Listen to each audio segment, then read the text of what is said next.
Hello friends, तो आज हम डिस्कस करेंगे raster overlay with conditional operator. तो कंडीशनल ऑपरेटर हम कैसे परफॉर्म कर सकते हैं ये हम इस वीडियो में देखते हैं। तो मैं आपको पहले एक एग्जांपल दिखाती हूँ सिंपल, जिसमें हम एंड और ऑपरेशन यूज करेंगे। फिर हम देखेंगे कि हम कंडीशनल ऑपरेटर कैसे परफॉर्म कर सकते हैं। तो ये मैंने एक एग्जाम का क्वेश्चन लिया हुआ है। इसमें मेरे पास 3 मैट्रिक्स है, R1, R2 एंड R3। अब ये मुझे क्या करना है, रास्टर ओवरले इस पे परफॉर्म करना है। तो मुझे R4 फाइंड आउट करना है। R4 is R1 and R2 और R3, मतलब R2 और R3 को पहले आपको और करना है, उसको R1 के साथ एंड करना है। तो मैं परफॉर्म करके दिखाती हूँ इसको आपको कैसे करना है। पहले यहाँ पे हम एक मैट्रिक्स बना लेते हैं। ये देखिए, ये मैंने मैट्रिक्स बना लिया। ये 4x4 का मैट्रिक्स है। तो मैं इसको 4x4 का एक मैट्रिक्स बना लेती हूँ।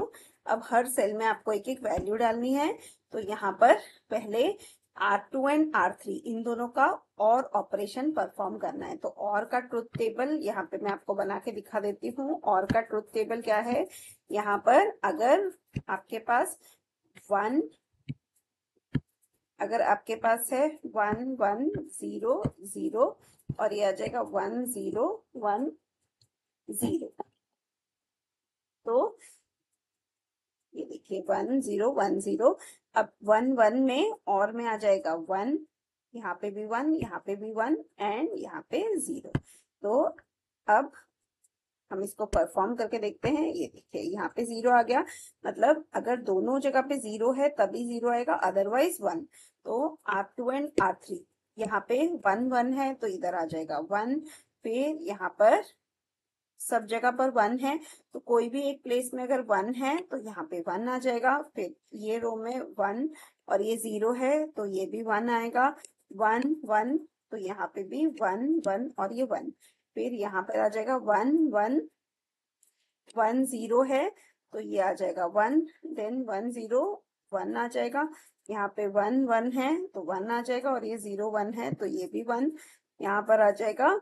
सारे 1 हैं तो ये 1 1 1 1, मतलब R2 और R3 आप परफॉर्म करेंगे तो ये सारे का आउटपुट हो जाएगा 1। अब इसे हमें R1 के साथ एंड करना है। तो मैं R1 मैट्रिक्स, ये हमारा R1 मैट्रिक्स है, तो इसका आउटपुट के लिए मैं और एक मैट्रिक्स ड्रॉ कर देती हूँ। ये देखिए यहाँ पे भी 4 रोज है तो मैं ये 4 रोज ड्रॉ कर देती हूँ। और फिर इसमें हम आउटपुट ट्राई करते हैं कि इसमें आउटपुट क्या आएगा।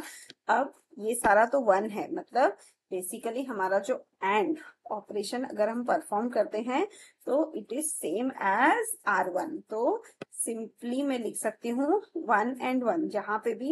ये देखिए आप एंड का भी ट्रुथ टेबल लिख लीजिए।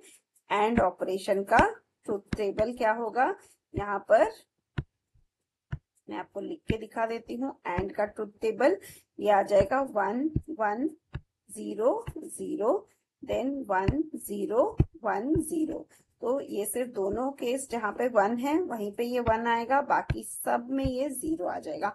तो R1 और ये R2 और R3 ये दोनों को हम अब एंड ऑपरेशन परफॉर्म करेंगे। तो 1 1 है तो यहाँ पे 1 आएगा। 1 1, ये देखिए ये 1 और ये 1 है तो यहाँ पे 1 आएगा। बाकी जहां पर भी 0 है वहां पे ये 0 हो जाएगा। तो ये इसका आउटपुट मैं लिख देती हूँ आपके लिए।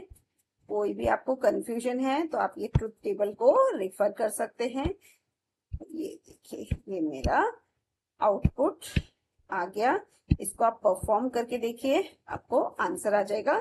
तो ये बेसिकली हमारा आंसर है। तो ये क्वेश्चन यूनिवर्सिटी में 5 मार्क्स के लिए पूछा गया था। अगर आपको ये क्वेश्चन आता है तो आप बहुत इजीली इसको परफॉर्म कर सकते हैं।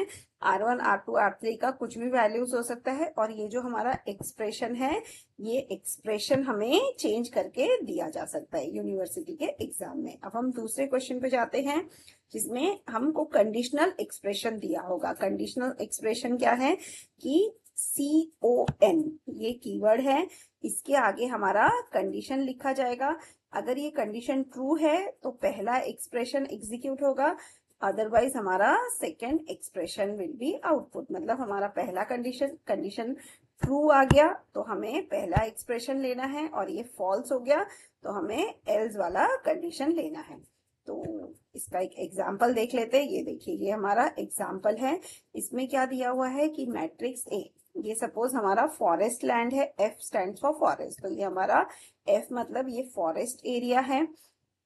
इसको हमें क्या करना है, दूसरे मैट्रिक्स बी के साथ एंड ऑपरेशन परफॉर्म करना है, या फिर और ऑपरेशन परफॉर्म करना हो सकता है।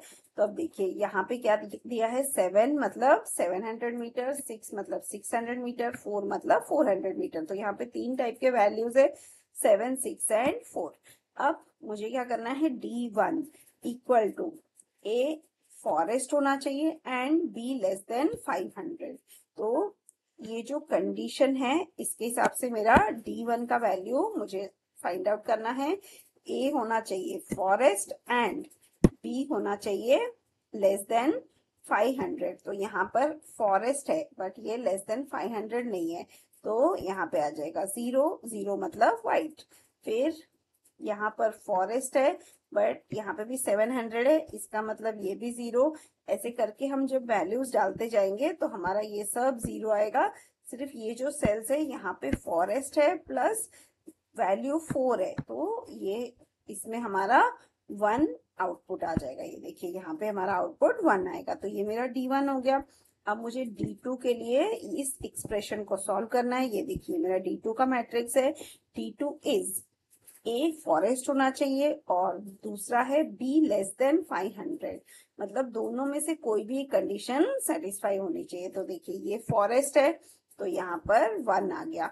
फिर ये सब जहां पे भी फॉरेस्ट है आप वहां पे सब 1 डाल सकते हैं। उसके बाद आपको देखना है कि जहां पर भी 4 है वहां पे भी आप 1 डाल सकते हैं। तो ये D2 का आउटपुट आ गया। अब आता है D3। D3 में हमने क्या किया है, ए फॉरेस्ट है, XOR बी लेस देन 500। तो अगर ये ट्रू है ये फॉल्स है, फर्स्ट कंडीशन ट्रू मतलब ये 1 है और ये 0 है तो आउटपुट हमारा 1 आ जाएगा। अगर ये 0 है एंड ये 1 है तो भी 1 आएगा, अदरवाइज आउटपुट विल बी 0। तो अगर एक जगह पे फॉरेस्ट है और दूसरी जगह पे लेस देन 500 है तो हमारा 1 आएगा D3 में, 1 1 ऐसे आते जाएगा, अदरवाइज 0।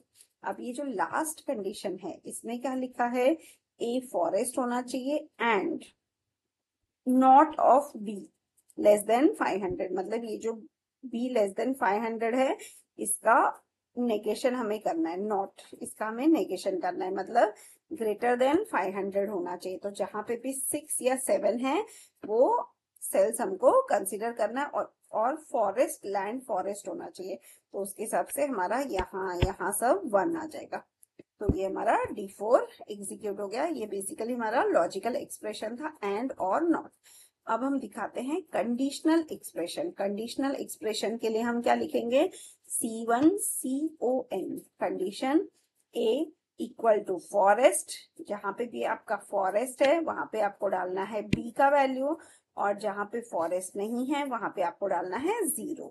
तो ये मेरा कंडीशनल एक्सप्रेशन हो गया। जहां पे भी फॉरेस्ट है वहां पे आपको डालना है B, अदरवाइज आपको डालना है 0। तो ये देखिए पहले सेल में मेरा है फॉरेस्ट, तो मैं फॉरेस्ट की जगह पे डालूंगी B का वैल्यू दैट इज 7। तो ये मेरा 7 आ गया। वैसे ही जहां जहां पे भी आपका फॉरेस्ट है वहां पे आपको B का वैल्यू डालना है। जैसे यहाँ पे 4, यहाँ पे 4, यहाँ पे 4, यहाँ पे 6, ये आपको B का वैल्यू डालना है। और जहां पे भी फॉरेस्ट नहीं है वहां पे सब आपको क्या डालना है, 0। तो ये मेरा पहला कंडीशन एग्जीक्यूट हो गया। अब दूसरा कंडीशन है C2। यहाँ पर अगर ए फॉरेस्ट है एंड B इक्वल टू 7 है तो 7 की जगह हमें 10 डालना है, अदरवाइज 0। तो ये देखिए ये कंडीशन मतलब जहां पे भी आपका फॉरेस्ट है और दूसरा है 700 वहां पे हमको डालना है 10। तो पहला सेल जो है यहाँ पे फॉरेस्ट है, यहाँ पे 700 है तो हमने डाल दिया 10। फिर दूसरे सेल में भी फॉरेस्ट है 700 है तो हमने 10 डाल दिया, और जहां पे भी अदरवाइज हमें क्या डालना है, 0। तो यहाँ पे देखिए बाकी सारे सेल्स में 0 हो गया। तो अब इसको मैं एक एग्जाम्पल के थ्रू भी एक्सप्लेन कर देती हूँ। Perform raster overlay operation. अब ये हमारा एग्जाम का क्वेश्चन है, इसको आपको परफॉर्म कैसे करना है। कंडीशनल एक्सप्रेशन दिया हुआ है r equal to 3 and r2 greater than 45, r2 less than 60 है। ये पूरा कंडीशन अगर सेटिस्फाइड है तो हम क्या डालेंगे 1, अदरवाइज 0। तो पहला सेल का देख लीजिए आप, ये यहाँ पे क्या लिखा है r2 70 है, मतलब ये कंडीशन यहाँ पे सेटिस्फाइड नहीं है, तो यहाँ पे आ जाएगा 0। फिर जहां पर भी आपका 70 है या 80 है तो वहां तो कंडीशन सेटिस्फाइड है ही नहीं, तो वहां पे आपको सीधा सीधा 0 डालते जाना है, बिकॉज ये वैल्यू 45 से 60 के बीच में होनी चाहिए। अब ये देखिए ये 60 है, तो यहाँ पे ये कंडीशन सेटिस्फाई हो रहा है 60 का, बट इसका जो करस्पॉन्डिंग सेल है वहां पे आपका कंडीशन है सेटिस्फाई हो रहा है क्या, R3 इक्वल टू 3। तो अगर ये R3 इक्वल टू 3 है मतलब आप यहाँ पर 1 डालेंगे, तो ये कंडीशन यहाँ पे सेटिस्फाई हो रहा है। बाकी सब जगह पर 4, 4, 7 है, तो ये सब जगह पर आपका 0 आते जाएगा। तो ऐसे करते करते आपको ये पूरा सॉल्व करना है, और इसका आउटपुट, ये इसका आउटपुट है। तो ये भी एक यूनिवर्सिटी का क्वेश्चन है, अगर इसको आप सॉल्व करेंगे तो आपको इसके 5 मार्क्स मिलेंगे। सो आई होप ये जो वीडियो था ये इंटरेस्टिंग था, इसको आप जरूर परफॉर्म करेंगे, और अगर एग्जाम में ये क्वेश्चन आता है तो आप इसको जरूर सॉल्व करेंगे। Thank you.